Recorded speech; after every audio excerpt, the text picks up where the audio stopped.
ചെറിയൊരു കാര്യം പറയാം, പറയുന്നില്ല, മഴ പറ്റി പറയാനുള്ള കാര്യമാണ്. അതുകൊണ്ടാണ് ഞാൻ ഒരു ഏകദേശം 14 വർഷം ഇവിടെ മഞ്ചേരിയിൽ വർക്ക് ചെയ്യായിരുന്നു. അപ്പോൾ വർക്ക് ചെയ്ത് അപ്പം നല്ലൊരു സേഫ് സോണാണല്ലോ. നമ്മൾ കിട്ടുന്നു, വീട്ടിൽ വൈകുന്നേരം വരുന്നു, വീട്ടുകാരെ ഹാപ്പി, നമ്മൾ ഹാപ്പി. അപ്പം ഇങ്ങനെ പറഞ്ഞു ഞാൻ അടുത്തുള്ള കൃഷിക്ക് ഇറങ്ങുകയാണ്. അതിപ്പോൾ ആ പേൻ്റെ ഉപ്പായിട്ട് ഓണൊക്കെ മാറ്റി തുണി എടുത്തിട്ട് കളക്കാൻ ഇറങ്ങുകയാണ് വെച്ചിട്ട്. അതെന്ന് വെച്ചാൽ അല്ല, ഞാനെന്താ വെച്ചാൽ ഞാനത് നിങ്ങളെ പിന്നെ ഗൾഫിൽ പറഞ്ഞേക്കണമെന്ന് പറയണത്. ഞാൻ ഇവിടെ നിന്നിട്ട് ഗൾഫത്തെ പൈസ ഇങ്ങോട്ട് വാങ്ങാനുള്ള പണിയാണ് എടുക്കുന്നത്. തമാശ രീതിയിലാണ് ഉമ്മയോട് പറഞ്ഞത്. എങ്കിലും അത് ഏകദേശം ഒരു വർഷം, യാത്ര തുടങ്ങിയിട്ട് ഏകദേശം ഒരു വർഷം ജസ്റ്റ് കഴിഞ്ഞു. നമ്മളൊരു വിഷൻ എന്താ വെച്ചാൽ അടുത്ത ഒരു ഇയറിൽ 2025 കൂടെ ഏകദേശം 5 രാജ്യങ്ങളിലെങ്കിലും ഒരു പ്രൊഡക്റ്റ് എത്തിക്കുക എന്നുള്ളതാണ്.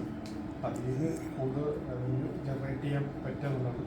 ഇപ്പം നിലവിൽ ഞാനൊരു 1 ഇയറോട് കൂടുതൽ അളവ് ഇന്ത്യയിൽ മൊത്തം സെല്ല് ചെയ്യുന്നുണ്ട്. ഇപ്പം ലാസ്റ്റ് ഇന്നലെ ഇപ്പോൾ ഒരു ഏകദേശം 6-7 ഓർഡർ ലക്ഷദ്വീപിലേക്ക് അതുവരെ ചെയ്തിട്ടില്ല. ലക്ഷദ്വീപിലേക്ക് പിന്നെ സാധനം കയറ്റി അയച്ചു.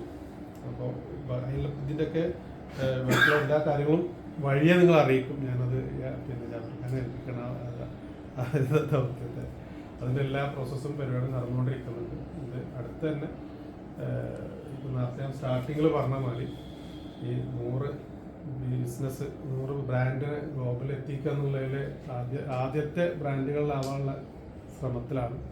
ഉടനെ അതിലേക്ക് എത്തുന്നുള്ള ഇതാണ് നമ്മുടെ വിഷൻ തന്നെയാണ്. ഏറ്റവും ഈ ലാസ്റ്റ് ഇപ്പം നെക്സ്റ്റ് 2025 ഒരു രാജ്യങ്ങളിലേക്കുള്ള ബ്രാൻഡിന് പ്രൊഡക്റ്റ് എത്തിക്കുക എന്നുള്ളതാണ്. അത് മലപ്പുറം ജില്ലയിൽ നിന്നുള്ള ഒരു ബ്രാൻഡ് പ്രൊഡക്റ്റ് എന്നുള്ള രീതി തന്നെയാണ് വളരെ കാണുന്നത്.